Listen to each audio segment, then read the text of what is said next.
الرحیم ئێمە وەکو ئەنجومەنی خەلیفانی کۆمەڵی دادگەری هەستین بە سازدانی کۆڕێکی ئیمانی بۆ بەڕێز دکتۆر یاسین حەسەنگ بە ئەنخوازی دیاری ئیسلامی کوردستان وەن پێ باش بوو لە پێشوازی ڕۆژشەوانی قەدر هەستین بە کۆڕێکی ئیمانی ئەوها لەوەی زیاتر عیبادەتی تێدا ئینشاءڵڵا بەرز ڕابگرین لە شەوانی قەدر.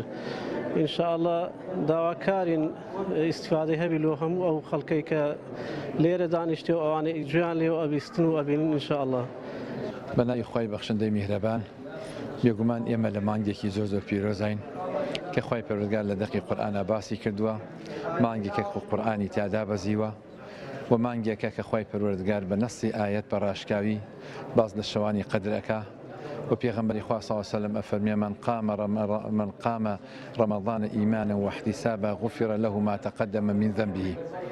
شەوانی قەدر کە شەوگەرێکی یاخود شەوانێکی تایبەتە و دانسقەیە لە ساڵێکە خۆی پەروەردگار دیاری کردووە بۆی ئینسانەکان قۆڵی لێ هەڵماڵن، زۆرترین کۆششکەن، زۆرترین لێخۆشبوونی خۆی پەروەردگار دەستخەن، زۆرترین لێبوردەییان هەبێ بەرامبەر بە خراپەکە، بەرامبەر بەوانی کە خراپەیان لەگەڵا کردوون، زۆرترین دوعا بکەن، زۆرترین خزمەت و خزمەتگوزاری بکەن لە شەوانی قەدرا.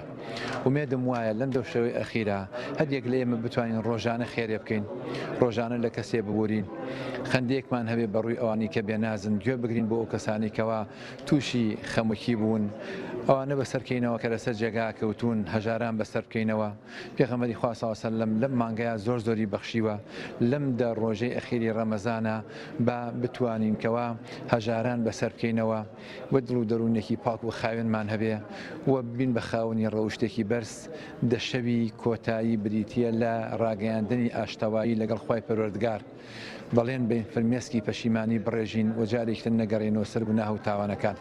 ومێدمان وایە کە خۆی پەروەردگار نوێژ و ڕۆژ و تەخوا و تاعات و عیبادەت لە هەموو مسلمان قبوڵ بکە، میزانی حەسەناتمانی لە ڕۆژی قیامەتا پێ قورس بکات. ئامین والحەمدولله رب العالمین.